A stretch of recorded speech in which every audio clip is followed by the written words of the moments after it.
Hello पापा जी, आप मेरे को श्री कृष्ण जी के एक कहानी सुनाओ। सबसे पहले राधे राधे, जय श्री कृष्ण।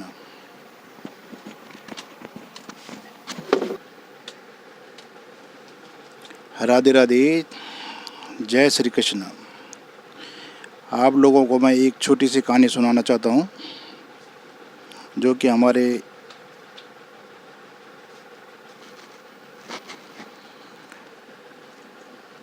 वृंदावन की बात है। वहाँ पे गुरुजी अपने शिष्यों को बैठ के कुछ कथा सुना रहे थे श्री कृष्ण भगवान जी के बारे में। तो वहाँ पे इतनी लंबी लाइन लगी हुई थी कि एक सबसे पीछे जो सबसे पीछे बैठा हुआ था एक लड़का, उसका नाम था भोंदू। भोंदू को वैसे क्या कहते हैं? शरीफ, जिसे हम कहते हैं शरीफ। तो उसको मतलब भोंदू नाम रख दिया उन्होंने। उसका नाम तो कुछ और था, लेकिन उसको बोल दिया भोंदू। तो गुरुजी आगे से मतलब कथा सुना रहे थे, मतलब श्री कृष्ण भगवान की 4000 5000 साल पुरानी कथा, कि वहाँ निधिवन में श्री कृष्ण भगवान आते हैं राधा राधा के साथ, गोपियों के साथ, मतलब वहाँ रास रसाते हैं। तो जो सबसे पीछे बैठा हुआ था शरीफ लड़का, जिसका नाम भोंदू था, मतलब भोंदू रखा था उसका नाम। तो वो सोचा यार कि मतलब जब गुरुजी ने बोला कि यार भंडेर वन में एक भंडेर वन है, कि वहाँ पे श्री कृष्ण भगवान आते थे। वो तो आते थे की बात बता रहे थे, लेकिन भोंदू नाम के व्यक्ति को ये लगा था कि यार कि आज भी वहाँ आते हैं। लेकिन उसने बहुत सोचा यार कि मैं तो वहाँ रोज़ गैया चराने जाता हूँ, मुझे तो कभी वहाँ भगवान दिखे नहीं। उसने बोला कल मैं सबसे पहले भंडेर वन में गाय चराने जाऊँगा। जैसे वो भंडेर वन सुबह हुआ तो गाय चराने अपनी भंडेर वन चला गया। वहाँ उसने अपनी गाय छोड़ा, वहाँ अपनी लत पत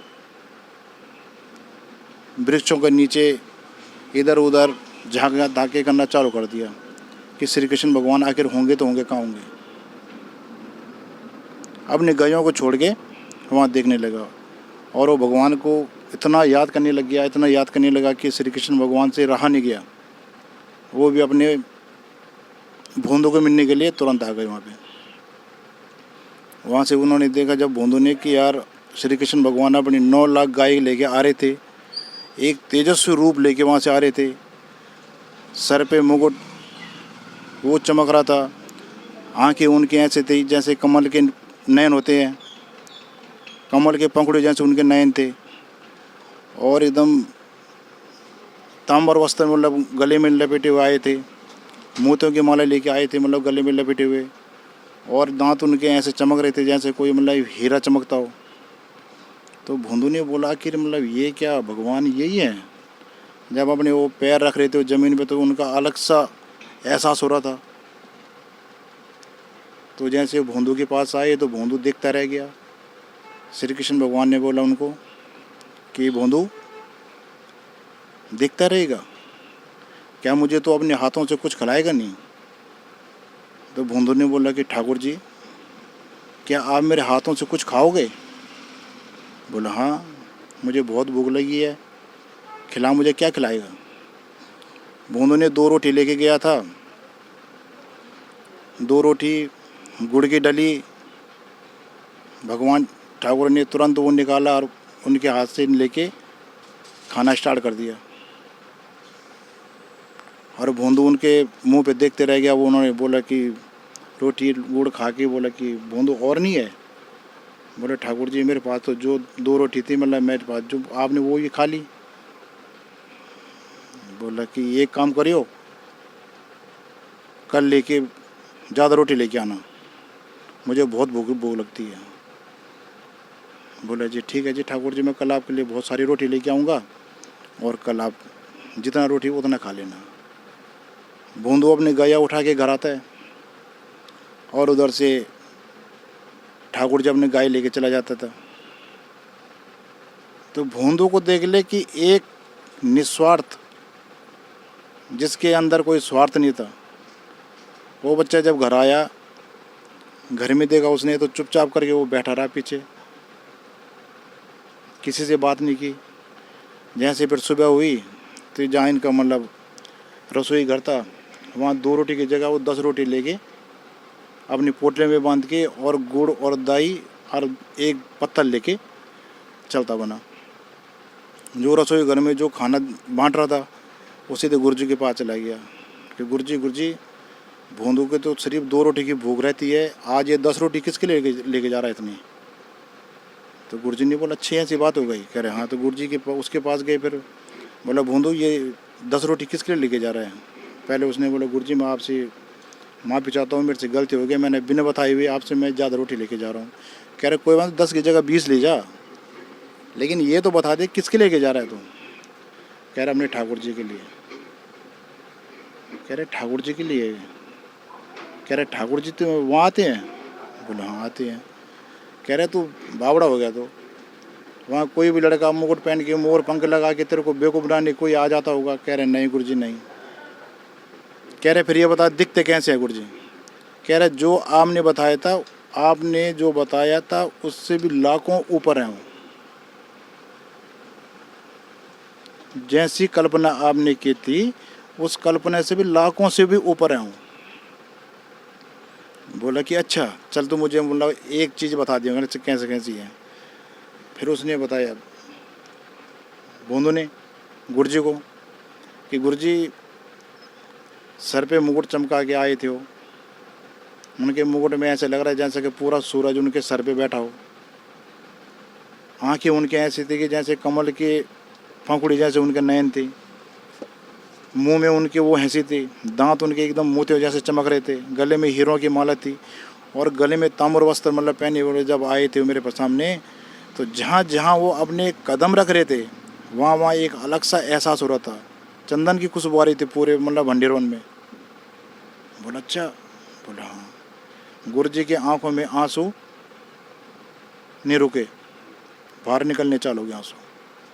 बोला भोंदू अगर ऐसी बात है तो आज अपने ठाकुर जी को आज मेरी कुटिया में लेके आएगा। बोला गुरुजी बस इतनी बात है। मैं लेके आऊँगा। कह रहे जब मैं आते रहे इंतज़ार करूँगा शाम को।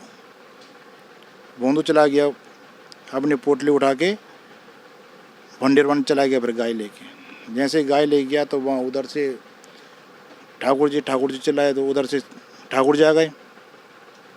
बोला ठाकुर जी अपने 9 लाख गाय उधर रखो, मेरी गायों के साथ कहीं आपकी गाय मतलब लड़ लुड़ जाएगी तो उनका नुकसान हो जाएगा। देखो कितना उसके अंदर कितना एकदम भोलापन था कि भगवान को कह रहा है कि अपनी गाय वहीं रखो, कहीं मेरी गाय आपके गायों के साथ न लड़ जाए।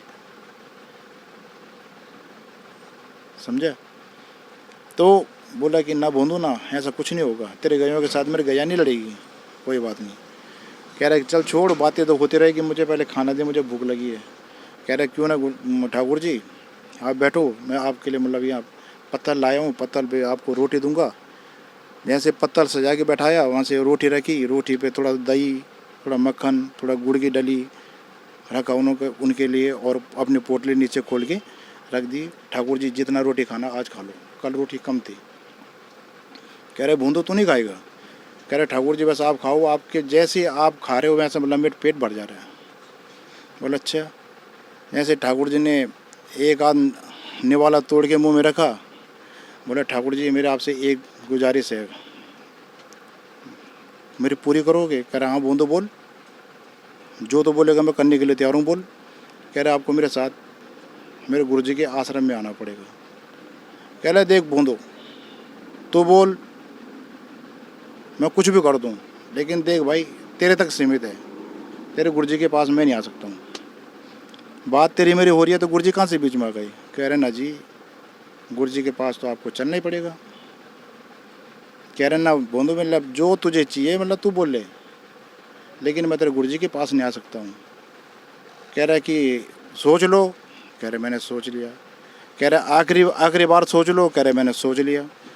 तो ठाकुर जी रोटी खा रहे थे बड़े चाव से, एक हाथ में गुड़ की डली थी, एक हाथ में रोटी रखी हुई थी, दही में मक्खन में डुबा खा रहे थे। उसने रोटी धड़ाक से छीन ली, ये रोटी मेरी दो। उधर से गुड़ की डली भी छीन ली, ये गुड़ भी मेरा दो। जो निवाला हाथ में मुंह में रखने वाले थे वो निवाले भी छीन लिया। ये निवाला है मेरा दो। जो थाली रखी हुई थी वो थाली भी छीन ली, ये थाली भी मेरे दो। कह रहे क्या कर रहा तू, ये क्यों छीन रहा है? कह रहे ये खाना भी तो मेरे गुरुजी का है। आप अगर मेरे साथ मतलब मेरी बातें कर रहे हो गुरुजी के पास, गुरुजी के पास नहीं, गुरुजी के पास नहीं, तो जो खाना आप खा रहे हो वो खाना भी तो मेरे गुरुजी का है, तो आपको मेरे गुरुजी के पास चलना पड़ेगा। कह रहे नहीं। कह रहे देख बंधु, बड़े बड़े ऋषि मुनिया हिमालय पर्वत पे तपस्या करते हैं, तब भी मैं उनको मतलब अपना दर्शन नहीं देता हूँ, और तुझे मैंने एक छोटा सा उसमें भी तेरे को दर्शन दे दिया, तो फिर मेरे साथ सब वो कर रहे हैं। कह रहे कोई वाणी जी, मेरे आपसे बढ़कर मेरे को मेरे गुरुजी हैं। अगर मेरे गुरुजी मेरे को ये ज्ञान नहीं सिखाते कि अगर भगवान है और कहाँ है, तो हमें तो इस चीज़ का ज्ञान भी नहीं था। तो मेरा तो पहले सत सत प्रणाम उन गुरुजी के चरणों को कि जिन्होंने मुझे भगवान का रास्ता दिखाया है। तो पहले तो मेरे लिए गुरुजी हैं। कह रहे कि फिर कोई बात नहीं, फिर कह रहे सोच लो, फिर मैं जा रहा हूँ। कह रहे जाओ। बूंदो बोल रहे मैं जा रहा हूँ, गुरुजी ने ठाकुर जी ने बोले जाओ। तो बूंदो चलता बना आगे। ठाकुर जी को ये लगा कि ठाकुर जी के पता नहीं कितने सालों की तपस्या, कितने सालों की भक्ति कुछ छूट रही है उनके सामने। जैसे बूंदो आगे चलता बना वैसे ठाकुर जी उनके पीछे पीछे, जैसे बूंदो आगे चलता बना वैसे ठाकुर जी बूंदो के पीछे पीछे। बोले बूंदो रुक। बूंदो के पीछे गए, ले पेट पकड़ा उनका और गला पकड़ा और उनके कांधे में बैठ के चलते बने। कह रहे बोल चल, तुझे जहाँ ले जाना मेरे को ले चल, मैं चलने के लिए तैयार हूँ, लेकिन तेरे भक्ति पे इतनी ताकत है कि मैं पीछे नहीं रह सकता हूँ। कह रहे चलो। तो चलते चलते चलते चलते कांधे में बैठा के ठाकुर जी को अपने गुरुजी के आश्रम ले गया। जब गुरुजी वहाँ से, जब गुरुजी ने देखा कि अरे बूंदू मतलब बूंदू जी के कांधे में ठाकुर जी बैठ के आ रहे हैं, तो ठाकुर जी के वो गुरुजी की आंखों में वो आंसू छलकना चालू हो गए। गुरुजी की आंखों में। तो जैसे ही बूंदू के कांधे में ठाकुर जी बैठे हुए थे, तो उधर से गुरुजी जो आश्रम में अपने शिष्यों को मतलब पढ़ा रहे थे, ज्ञान दे रहे थे, भगवान श्री कृष्ण जी के बारे में बता रहे थे, गोपियों के बारे में बता रहे थे। अचानक गुरुजी का ध्यान मतलब उनको सामने चला गया, बूंदों के कांधे में बैठ के ठाकुर जी आ रहे हैं। गुरुजी तुरंत उठ के उनके आंखों में वो आंसू जो कांधे में उनके मतलब जो गमछा टाइप का मतलब डाला होता है वो सब छूट गया। जाते ही पहले वो सीधे बूंदों के पैरों में पड़ गए और बूंदों के पैरों में पड़ के अपना मस्तक टेक के बार बार नमस्कार करने लगे कि बूंदो, ज्ञान तो मैंने आपको दिया भगवान के बारे में, पर आप तो भगवान को आपने किया, लेकिन आज मेरा असली गुरु तो है कि जो तूने मुझे साक्षात भगवान के दर्शन करवाए। यार एक सच्चा भगत एक तू ही है कि भगवान श्री कृष्ण ठाकुर जी के रूप में तेरे कांधे में बैठ के तेरे कहने से हमारे कुटिया में आई है। तो इसीलिए कहते हैं कि सच्चा जो भगत होता है ना, तो भगवान उसको साक्षात दर्शन दे देते हैं। राधे राधे, जय श्री कृष्ण।